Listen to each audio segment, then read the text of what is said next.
8. 18 fights unbeaten for Khan, 19 unbeaten for hungry Colombian Breidis Prescott. On paper, there's not much to choose between them, so where will the fight be won and lost? Here's Ian Dark. The bar is being raised for Amir Khan. The apprenticeship is over. In the next year, he has to show he has what it takes to join British boxing heroes like Lewis, Hamed, Calzaghe and Hatton. Khan's had us on the edge of our seats, coming off the floor to win against Willie Limond and Michael Gomez. Were those knockdowns a sign of suspect punch resistance? If so, unbeaten Breidis Prescott from Colombia with a big knockout record represents a major threat. This is a big level for me now, it's a big step up. But I'm ready for these big step ups, and fighting people like Breidis, I'm ready for these people.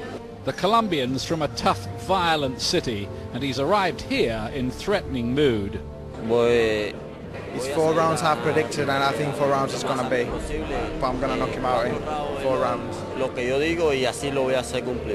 Prescott is rough and ready, and he has beaten 3 previously undefeated fighters. But this is a new level for him too, and the classy Khan says he'll be much improved by new trainer Jorge Rubio. You see a totally new style. Hands are going to be up, more lateral movement, more speed, different combinations, and more skillful combinations going in, and accurate shots. And every shot I'm going to be throwing is going to be tough and hard. I had to work very hard with Amir in every fight that people go to see that's different before and now. Amir got to be a world champion in 1 year and a half. Everybody got to see that he can to fight with whatever opponent. Amir Khan will be looking for an emphatic win, this time preferably without scares or dramas.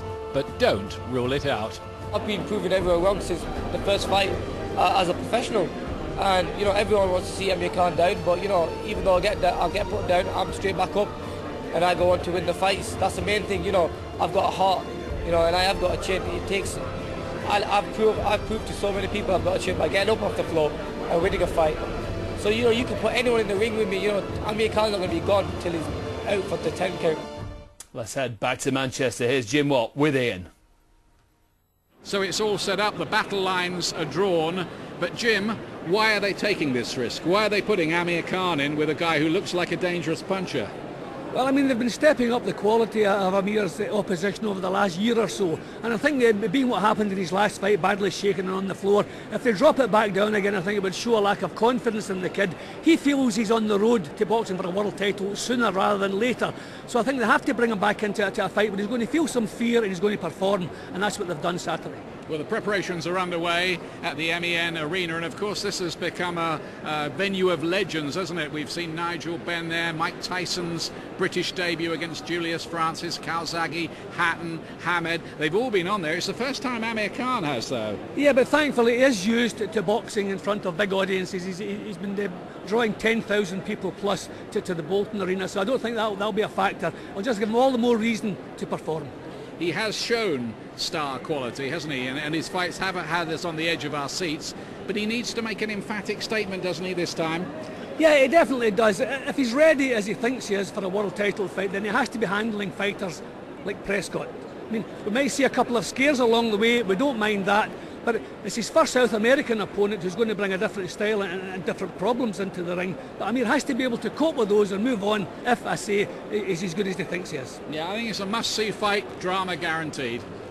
We hope so. Well, Jim Watt said he'll be feeling some fear. Is that good as fight time approaches? He will. This is a dangerous fight, but great fighters are at their best in dangerous fights, and I think he'll need that nervousness, he'll need that fear. I have a feeling that Amir Khan fights best in the big stage, and I think this is what he's building up to. He needs that danger, and I think we'll see the best of Amir Khan. Is it a gamble?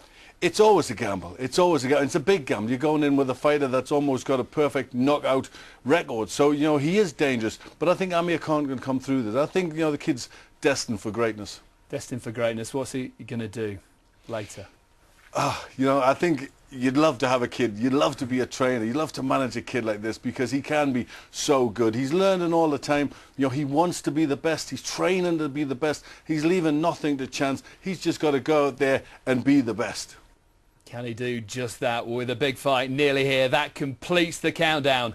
Many thanks to Glenn, Make sure you join us at 9 o'clock on Saturday for Amir Khan's big night. Don't forget, for up-to-the-minute news, go to our website. That's www.skysports.com/boxing.